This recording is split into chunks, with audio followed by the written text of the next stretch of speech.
Hello, everybody, and welcome back to Just Talk About Sports. I'm Ethan. And I'm Matthew. And Matt, what are we doing today? Talking about sports, baby.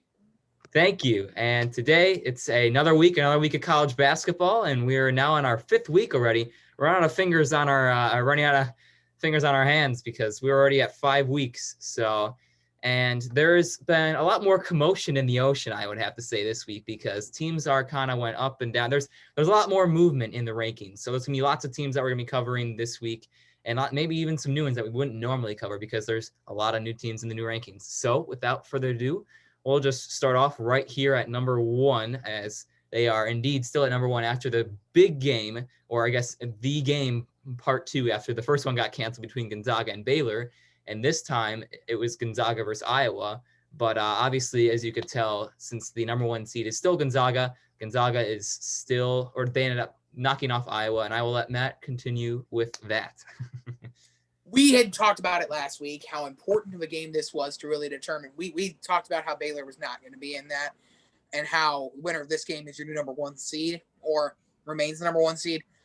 And Iowa has shown why they've deserved it. Iowa's been incredibly dominant. Gonzaga has completely deserved it, and why Iowa, although they lose, has shown why they could still be in there and deserve it. But Gonzaga has completely earned the number one spot for a couple of reasons. One, you win this game, and two, they haven't lost.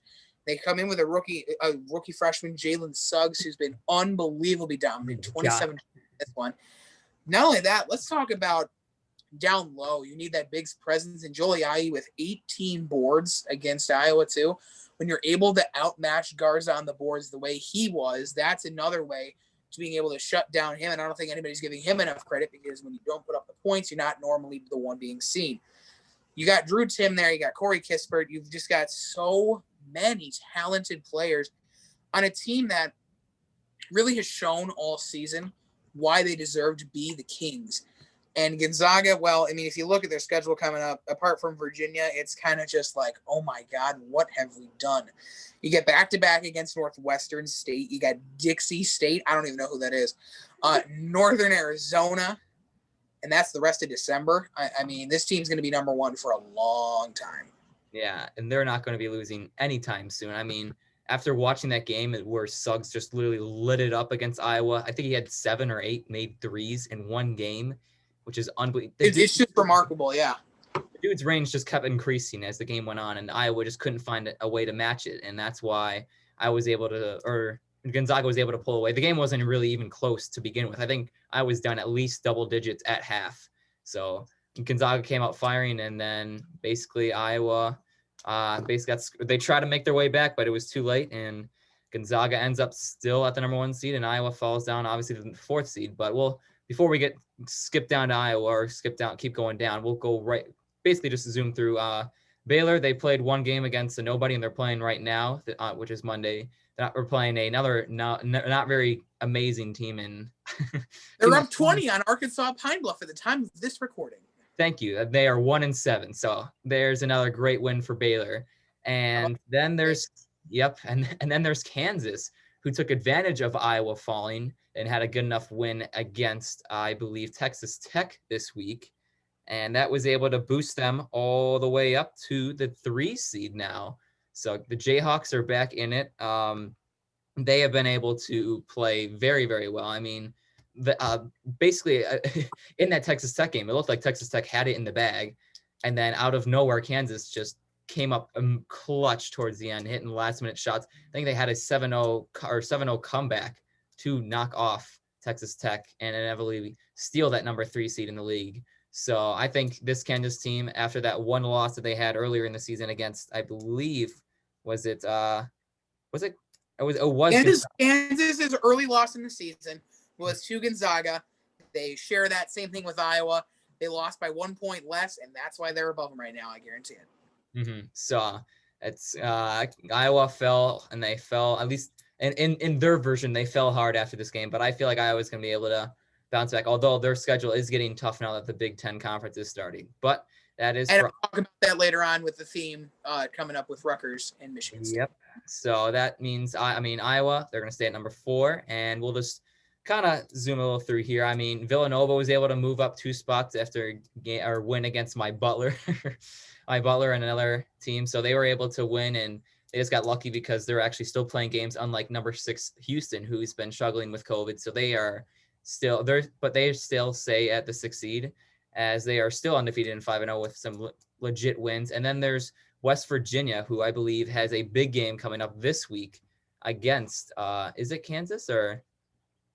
West Virginia is playing Kansas tomorrow night, which is Tuesday. So that is pretty much, I think, the game of the week, I think, as I've been looking. So I think for West Virginia to stay in the top 10, I guess, I think I think West Virginia won't fall that hard, but if these Tennessee, Wisconsin, and Texas continue to keep winning, I feel like West Virginia could fall if they could not, or if they're not going to be, or if they're unable to stay with Kansas.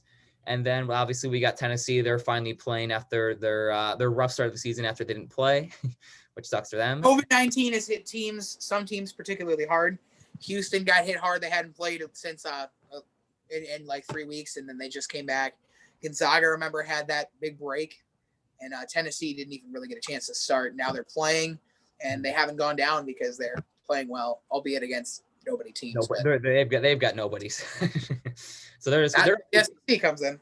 Where they're at, they're going to keep cruising. So then we have Wisconsin at number 9. They're back into the top 10 after they were in the top 10. Then they had a big loss against Marquette, but then they've now worked their way back into it after a pretty impressive week where they went into Loyola and were able to they were able to handle Loyola, which Loyola is one of our Missouri Valley that we have. They're one of the better teams in that Missouri Valley Conference, and Loyola put up a fight, but Wisconsin was able to take it away. And then I think their more signature win this week was to hold number 23 Louisville to 48 points.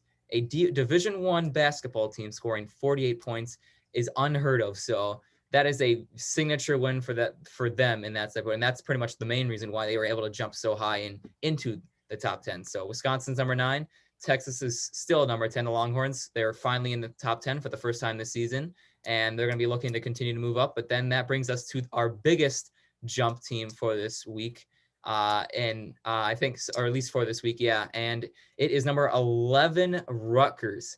Rutgers at number 11. What the heck happened, and why are they at number 11, Matt? Rutgers has put on a performance, and in a Big Ten conference that struggles in a Big Ten conference, they have not only struggled in both football, but in basketball too.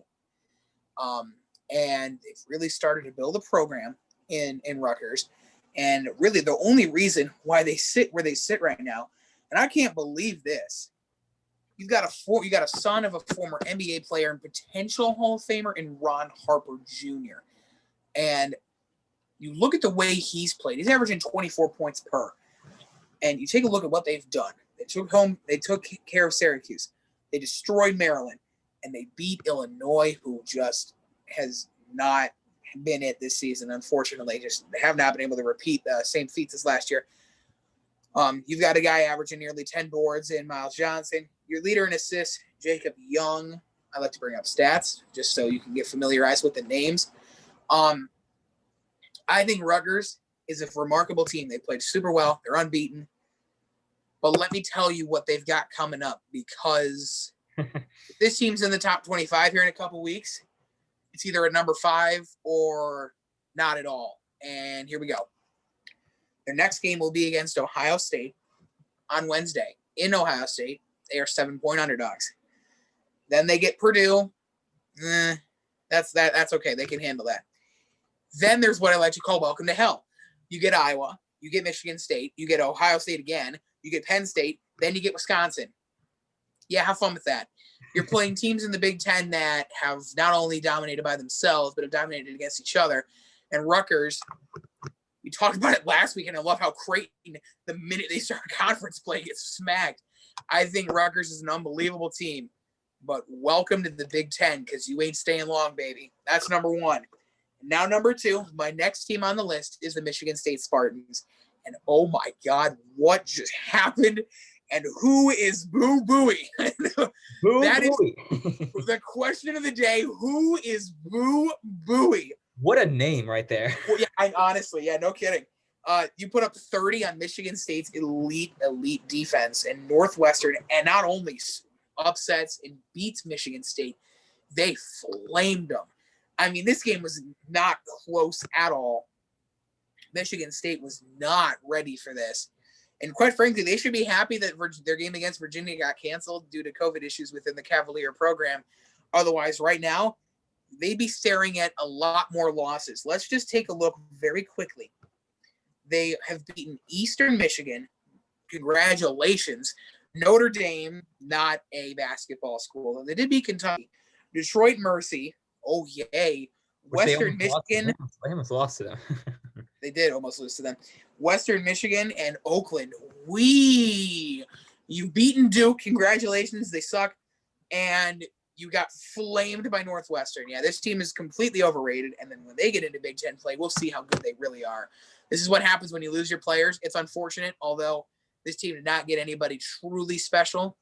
Their leader in points is averaging 13 points per game.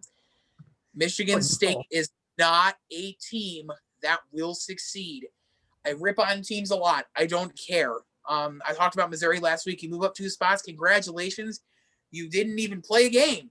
So Michigan State to me is going to be one of those teams. We talked about it like Creighton. We talked about it with Missouri. They are going to crumble when division schedules come into play. Their first division game, they get smacked by Northwestern.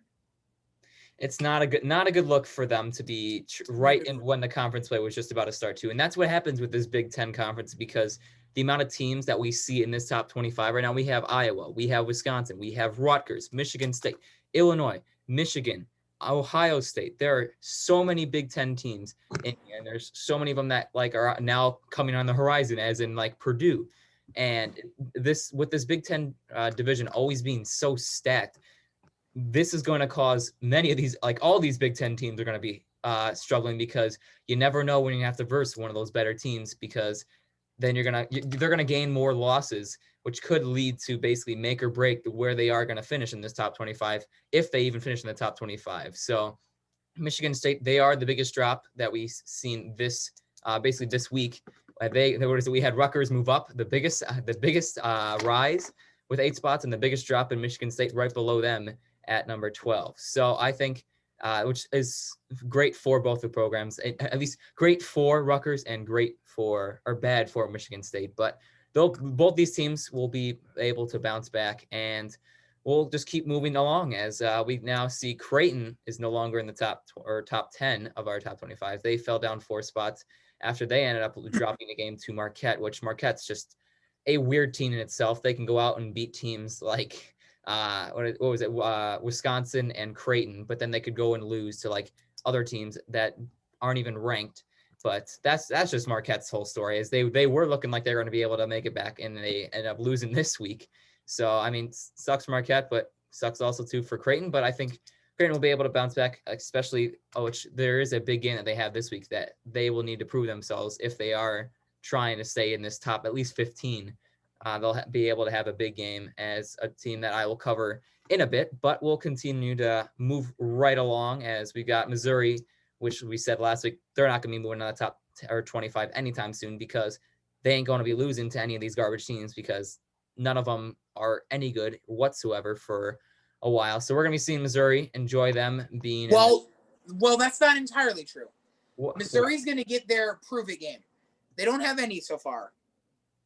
They beat Oregon already, and they're in the top 25, but their game coming up against Tennessee. It's Tennessee. That's it. That is the SEC. It's Tennessee and Missouri. They play next Wednesday. Let's see what Missouri can do. That is all. Yeah, and I didn't even realize they play them. They also play Bradley too, another Missouri Valley. Oh, congratulations.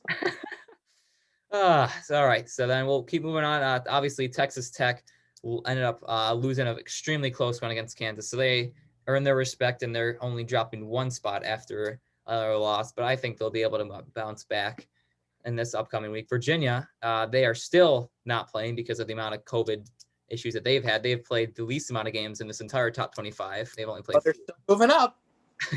But they are indeed moving up. So, and then we move to North Carolina, which they got kind of a little bit lucky this week, because the teams around them are all kind of dropping, and they ended up just versing nobodies this week. So they're just gonna. I love how we talk about Kentucky as a nobody now. That's what it's come to. Yep, Kentucky is a nobody.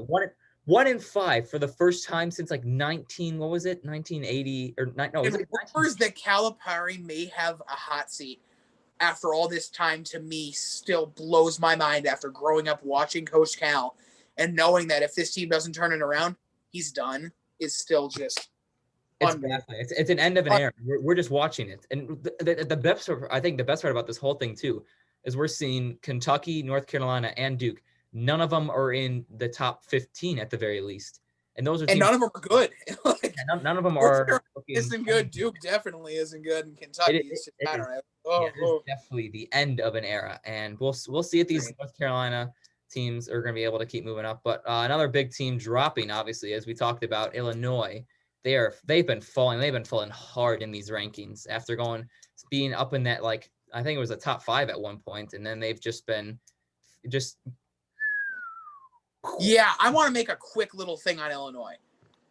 I get that they've lost to very capable teams, but if you have 3 losses at any point in the season, at this point in the season, not at any point, if you have 3 losses at this point in the season, I don't care how good you've been or how good you were supposed to be, which is the label that I absolutely hate more than anything. Oh, yeah, they were supposed to be good. Don't care. You're 5-3. Get off my top 25. I'm a huge fan of Illinois. I love them. I think they're a great team, and they can be a great team. But you're 5-3. Get out of my top 25. You don't belong here. You don't deserve to be here. I'm sorry. Yep, and that's pretty much it. I mean, they just can't find a way to win, and they're just losing close game after close game. And they just got to find a way to close out these games, because if they cannot do that, that is the name of the game in this March Madness. So they're going to have to figure something out sooner than later if they want to have any sort of time, or at least enjoy some sort of time in the top 25 AP poll rankings for the rest of the season. But we'll continue moving on because we're going a little long as usual. But we'll just quickly continue our Michigan slander because they move up 6 spots. What? And I'm playing a game, may I add, but I have to cut the slander as much as I hate to do it.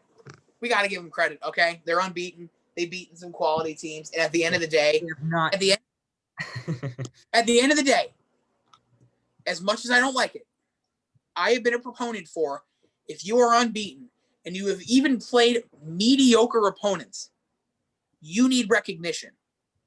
The teams below them have fallen. They've lost games. Michigan has deserved this spot, whether you like it or whether you don't. Yes, the move up 6 without playing a game is just weird. It's very weird. It's the Michigan bonus. It is the Michigan bonus. However, they have deserved it at this point, whether you like it or whether you don't.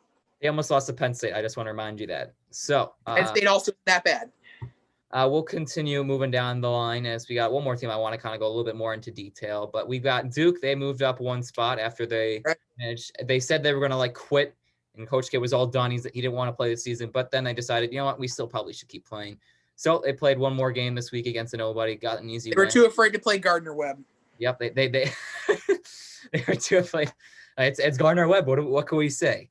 And then another team falling hard was Florida State after their loss to, I believe, who was it again? It was UCF. Oh gosh, not a good. Oh look. Yeah, no, that was bad.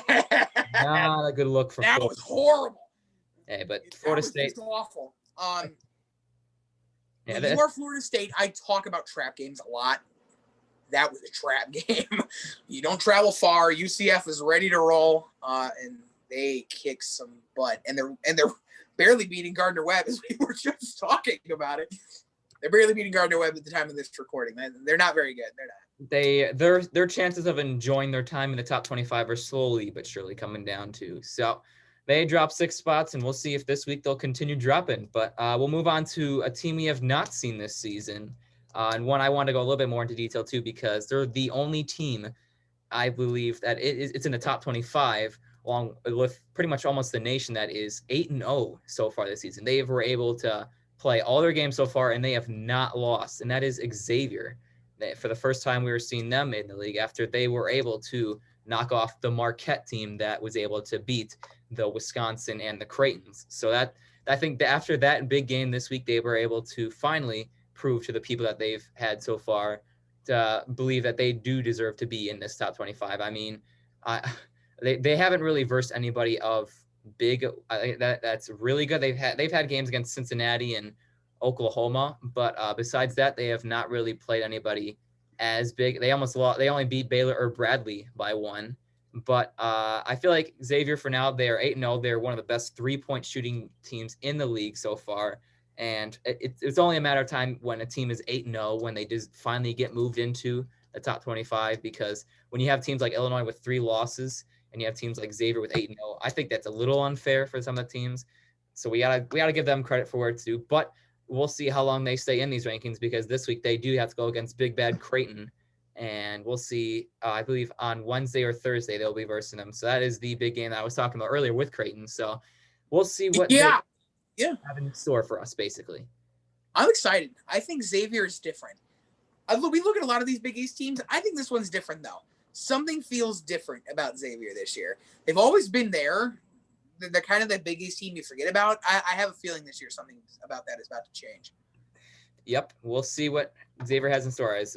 I mean, there are rivals for Butler people, but I'm giving them respect right now because 8-0 is very, very good. So we'll just continue last 2 teams. Ohio State, they fall after a embarrassing loss to who was it? I believe they lost to Purdue, who's still unranked right now. That's not an embarrassing loss. They were not even favored to win that game. So really? Oh my gosh. No, Ohio State, they're good at football, not too good at basketball, but they're still in there. Exactly. And then Virginia Tech, they move up 2 spots. They're finally back in the top 25 once again. And Oregon makes their appearance back again after losing to Missouri. They've been down in the dust. And oh boy, we'll cover these 2 teams right before we end this video, because this has been our teams that we've kept an eye on so far this season. I think we're going to continue doing it for the rest of the season. It is San Diego State and Richmond. Matt, take it away. All right. Neither team, Richmond's played well, so let's push them aside for just a second. San Diego State, that was a bad loss. You lose games like that. The name of the team they played is escaping me. You want to save me? Or I don't think you can save me, can you? Doesn't matter. They lost by 10. I believe it was to BYU. I will come back to you on that to confirm whether that is right or wrong. I don't wrong. Know. I don't think it was BYU, but it was BYU. BYU by 10. Okay. San Diego State, again, you leave behind a legacy last season. People forget Kawhi Leonard was there too. They've had legacies in recent years. They've had a couple of runs. This team is still very good. They didn't deserve to be in the top 25, so I don't have an issue. Richmond, though, Richmond needs to be in there. Coaches poll, they have number 23. They don't even have Duke in there, so I mean, let that speak for itself.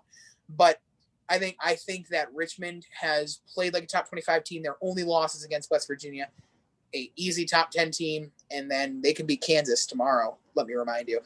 I think, Richmond should be in these rankings, and I'm quite disappointed that they're not. Mm-hmm. We'll see where that turns out. But that's going to conclude us for our Week 5 college basketball rankings. It was another great rankings, lots to cover this week, and we'll see what happens, as I think there's even more good games as it's coming up for Christmas. So Merry Christmas to everyone, because we're almost coming up to the holidays, and happy holidays to everyone too. And I basically hope everyone has enjoyed this video. But until next time, we'll just be sitting here just talking about sports. Merry Christmas, happy holidays, everybody.